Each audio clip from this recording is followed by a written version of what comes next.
Okay. Thank you. So I'm going to take off the medal just for the duration of the talk. So before I start my talk, I want to take a few moments to say a few words of thanks. When I was offered a position and I accepted it, nobody said anything about the ceremony and about an installation and about a lecture. So when Dean Nancy Bush called me a few months ago to schedule a time, I was semi-shocked.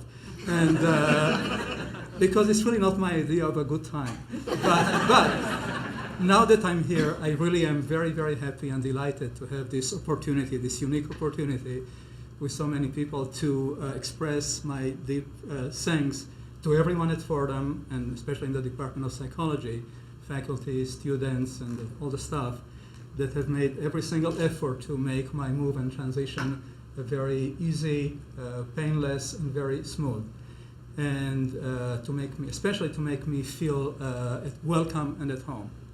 I particularly want to thank 2 or 3 people who have been very, very involved in the whole process.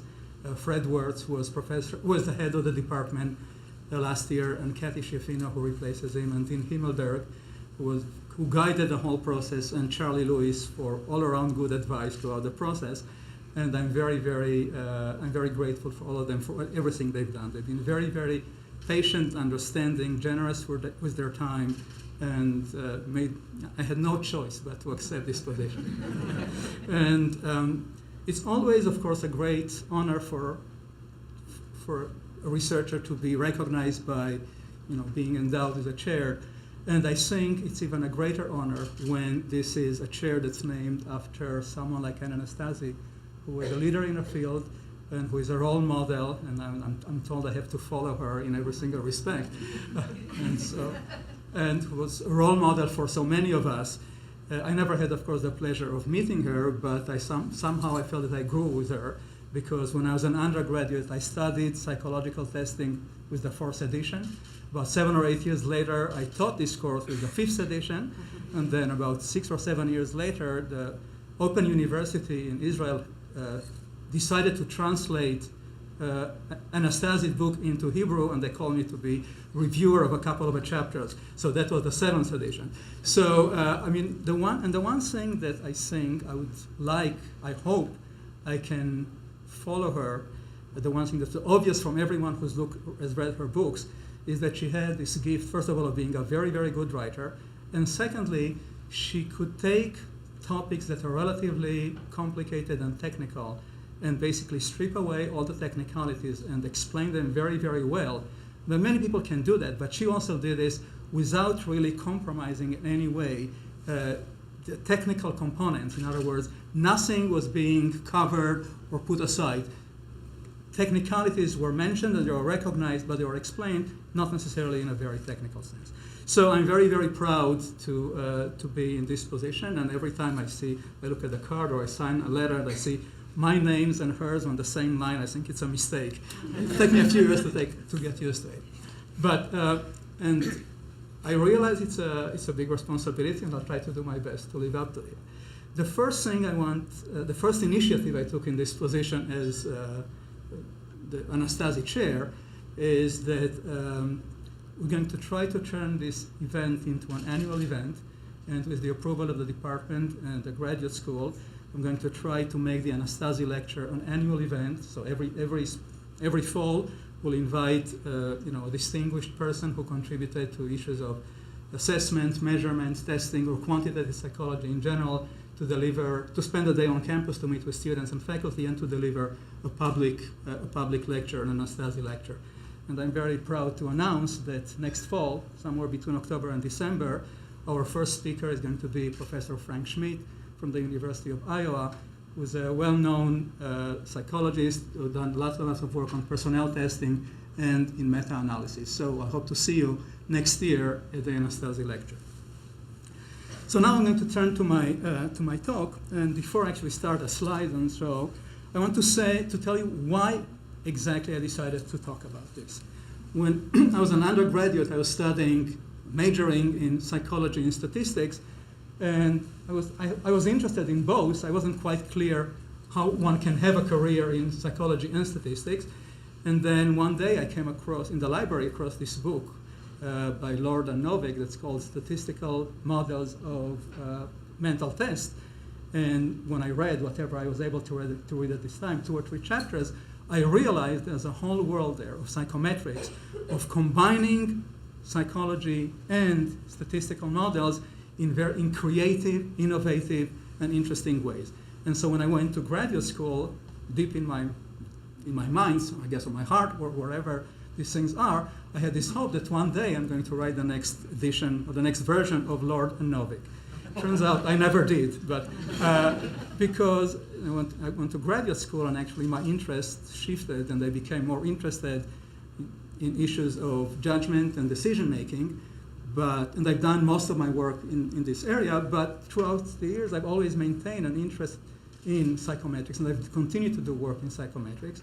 And some of the things that I've enjoyed most is whenever I had the opportunity to work on projects that combined the psychometrics and the decision making. And my talk today is essentially a compilation of several examples of projects I've done over the years, which are combining in different ways psychometrics and theory of decision making. So that's first to acknowledge the various people who are co-authors. Can you hear me when I'm moving? Okay. Who are no. So that's maybe this is. I'll try to stay here. Okay. So who are co-authors on the some of the papers that I'm going to briefly talk about. And let me start with a very, very simple idea, which this is attributed to the columnist Blackie Sherrod. I'm sure many people have said it in similar ways. So if you bet on a horse, you're gambling. If you bet you can make 3 spades, it's entertainment. And if you bet that cotton will go up, it's business. And I want to add one more component. If you bet that the right answer is C, it's high stakes testing. And so that's the theme of my talk today. The theme of my talk today is just that there is commonality in the decision processes that go into betting on a horse or betting on commodities. The same kind of components, the same kind of processes are involved when test takers take multiple choice tests, and I'm going to try to talk about these things. So here's the outline. I'm going to say a few words about psychometric theory and a few words about decision theory just to get everyone familiarized with these ideas, and then say a few words about how I think about taking a test, and then I'm going to have 4 different examples of 4 different projects, all of them having to do with issues of testing, how many options to guess or not, to penalize or to give a bonus, how to balance the keys, and then I'm going to summarize, and then we can all have some fun. No, I'm fine. I mean, if people can hear me, that's fine. So, I promised my wife I will not be technical, but I will say a few words about psychometric theory just to get everyone a sense of what it is. So, psychometric theory, it's a theory of measurement. It's a theory that sets up rules for setting up measures, particularly, as the name indicates, the psychological measurements of traits, abilities, aptitudes, and the theory is primarily about deriving methods and validating those methods so that we'll be able to construct instruments, tests that are reliable, valid, and accurate. And the point I want to stress about psychometric theory, it's a theory of measurement, it's a theory of structure. Okay? Let me give you some example of how it works. In what we call classical test theory, we start with a very simple rule or model that whenever you measure something, personality, intelligence, and so on, what this measurement is a combination of a true score, true in quotation mark, perturbed by some noise and random error. And now what the theory does, just to explain how it works, it says, let's make some assumptions about how the distribution of the true scores. Let's make some assumptions about the nature and sources of error. Let's make some assumptions about the truth and the error combined. And then from these assumptions, it's possible to come up with rules as to what constitutes a reliable and valid test. In the most modern versions of psychometric theory, these models are slightly different. It's something that we call item response theory. It's a probabilistic model. It's essentially the idea that whenever a test taker with a given ability faces an item that has certain characteristics, how difficult it is, how discriminating it is, then depending on the interaction between the ability and the feature, on these features of the items, it's possible to make predictions about how likely it is that the person is going to answer correctly. And you can use this theory to set up, again, definitions of good tests. So for example, you can do tests by computers where you select different items for every individual, and based on this theory, you can decide what will be the most informative item to show to this particular test taker at this point in time. So it's a theory about measurement, it's a theory about structure. It's not a theory about behavior. Now, yes, there are test takers and they are typically human, but they are not part of the theory. Now, behavioral decision theory is it's a baby boomer. It was basically started in the 50s, a branch of decision theory, and that seeks to describe how people make decisions and how they make judgments in various environments. It focuses on how people do decisions, not necessarily on how they should be making decisions if they wanted to optimize their goals. In fact, much of the success of this theory has been in identifying precisely cases or situations where behavior doesn't match what should have been optimal by other criteria. So let me give you a couple of examples. People make judgments of probabilities which are inconsistent with probability theory. Imagine I'm describing to you a young woman by the name of Linda, and I'm telling you about her. She graduated in social sciences. When she was in school, she was very active in the feminist movement, in various human rights activities, and so on and so on. I give you a picture of Linda. You create a picture in your mind, and then I'm asking you a bunch of things about Linda.